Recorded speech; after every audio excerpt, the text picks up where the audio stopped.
Hi, Cathy. Malika Andrews, ESPN. I just wanted to get some clarity on some of the specifics that Nafisa Collier said about your conversation that you had that was previously private. Did you, in fact, say that, quote, players should be on their knees thanking their lucky stars for the rights deal that I got them? There's a lot of... Could the Indiana Fever, a team that many thought was poised for greatness, be getting ready for an announcement that has shocked the WNBA and sent shockwaves through the basketball world? The Indiana Fever were the league's buzz of a town just 6 months ago. Gainbridge Fieldhouse was crowded with fans. The future appeared more promising than it had in years, and merchandise was flying off the shelves. At last, the group had established itself. Or so everyone believed. However, beneath the surface, rifts were developing, tensions were rising, and a storm was building that would soon burst into the open. In every way, the metamorphosis had been extraordinary. After years of struggling and playing to small audiences in a city that seemed to have forgotten its WNBA team, a club found itself at the epicenter of a basketball revolution. It was electric energy. The optimism spread like wildfire. People proudly donned Fever jerseys everywhere you looked. The crew was welcomed by local companies like never before. Restaurants developed meal items with a Fever theme. Bars promoted specials for game day. The Indianapolis Star abruptly put the team on the front page of the sports section several times a week after relegating Fever coverage to sporadic back-page mentions. Longtime season ticket holder Patricia Anderson remarked, "It felt like 2012 all over again," alluding to the Fever's lone WNBA title. In actuality, it felt even better. There was a tremendous buzz. My grandchildren wanted to attend games. At work, many wanted to discuss the Fever. It fulfilled all of our expectations. Enrollment in youth basketball leagues increased throughout Indiana. Suddenly, young ladies who had never thought about playing basketball wanted to do so. According to coaches, their players were imitating plays, trying signature techniques they had seen at Fever games, and studying the game with a level of focus they had never seen before. The effect on the economy was significant. According to estimates from local experts, Fever home games were bringing in millions of dollars in revenue. On game nights, hotels close to the arena were completely occupied. Premium charges were charged for parking lots. The economy of downtown Indianapolis was affected, but as many have discovered, success is not always stable. Additionally, issues were brewing inside the Fever's practice facility. In hindsight, there were signs, but they were faint and easily missed.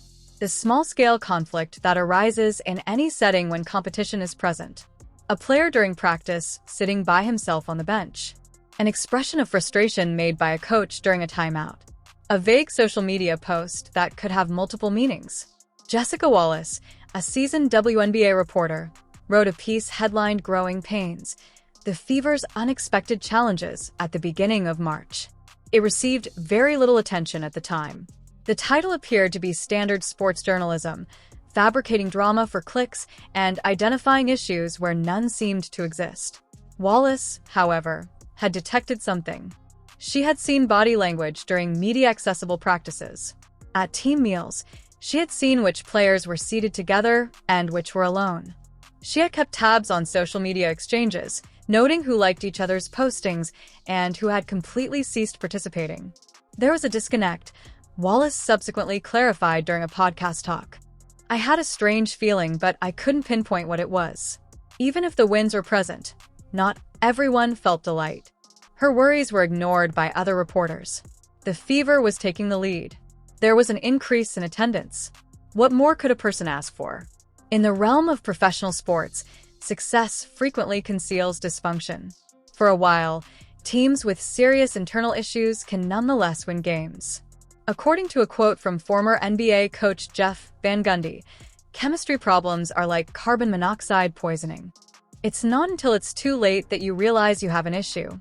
His predictions about the Indiana Fever turned out to be accurate.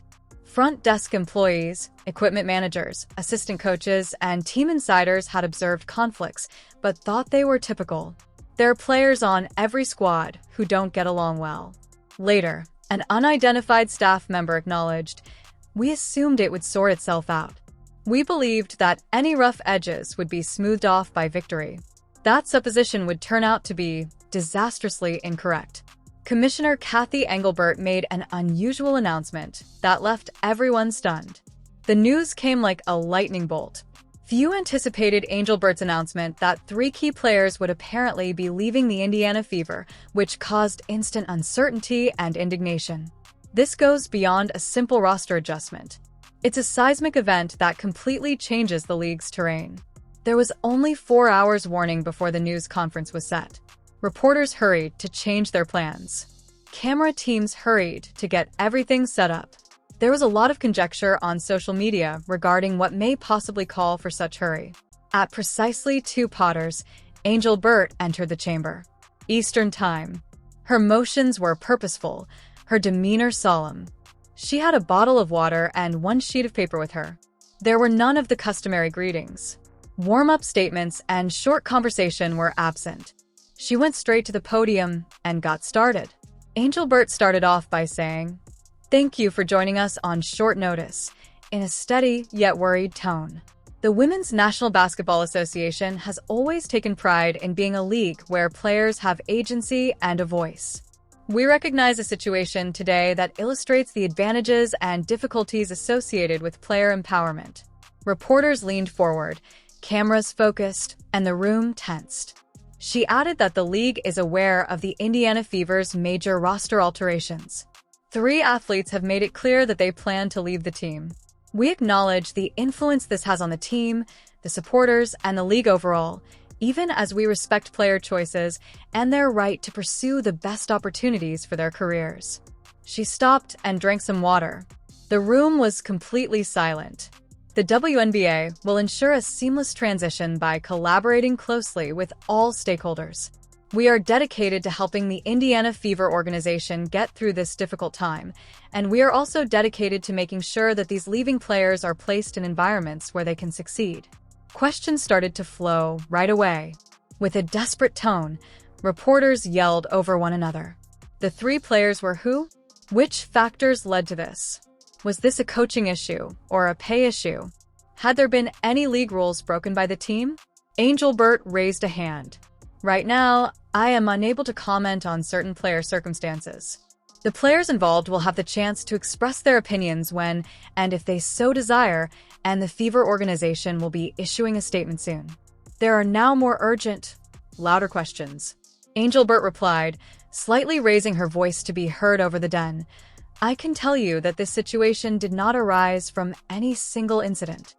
It represents an accumulation of worries over time based on our understanding. The league takes these incidents very seriously and will be reviewing our procedures to see how we can help players and teams better prevent such incidents in the future. There was merely a 12-minute news conference.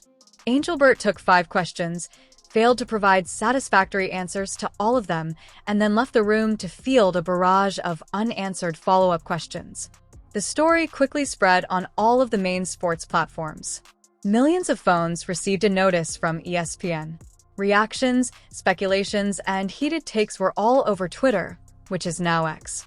In order to address the breaking news, sports talk radio shows paused their programming. The first response was incredulity. Many believed that there had been some misinterpretation or misunderstanding. This can't be genuine, surely. 3 players couldn't possibly be departing a team that had just seen such a significant comeback, could they? However, reality sank in as the minutes stretched into hours and additional information started to surface from other sources. This was taking place. This actually happened. The WNBA's season-long feel-good story, the Indiana Fever, was in the midst of a disastrous collapse. The sports betting markets responded right away. The chances of the Fever winning the title, which had been quite good only a few hours before, fell. The odds of different players taking home individual honors changed significantly. The financial ramifications spread throughout the sports betting market. Outside of Gainbridge Fieldhouse, fans started to congregate. Some people want more details, while others merely want to be close to the location that had made them happy only a few weeks before. Television journalists flocked to the arena to do spontaneous interviews with astonished fans who found it difficult to express their emotions. One fan added, "I don't understand," with tears in her eyes. "We were excellent. At last, we were doing well. How does this occur?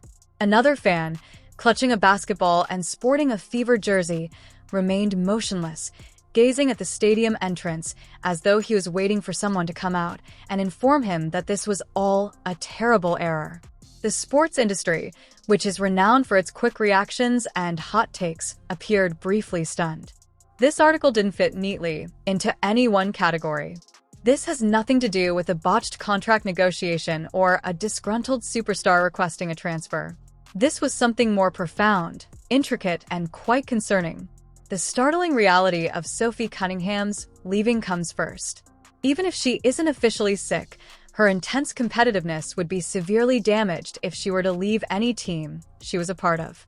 For weeks, there had been rumors of increasing conflicts behind closed doors, but nobody could have foreseen such a clear-cut split, particularly from a group that was ready to make progress. Grit, perseverance, and a resolute will to succeed have been the cornerstones of Sophie Cunningham's career. She is the kind of player that produces clutch plays that don't appear in the box score, and she is 61 years old. The saving dive that preserves a possession. The screen that gives a teammate a chance to shoot freely. The defensive rotation that stops a basket from being made easily. Her path to becoming a professional basketball player was not at all assured. Cunningham, who grew up in Columbia, Missouri, wasn't a highly sought-after high school athlete. She was a three-star recruit who coaches considered a reliable contributor but not a standout when she enrolled at the University of Missouri. She disproved them. Cunningham had developed into one of the SEC's most complete players by her final year at Missouri. She became renowned for her clutch efforts in crucial games, averaging 18.4 points per game and pulled down 7.0 rebounds. Cunningham was often at the heart of Missouri's upsets of highly regarded teams.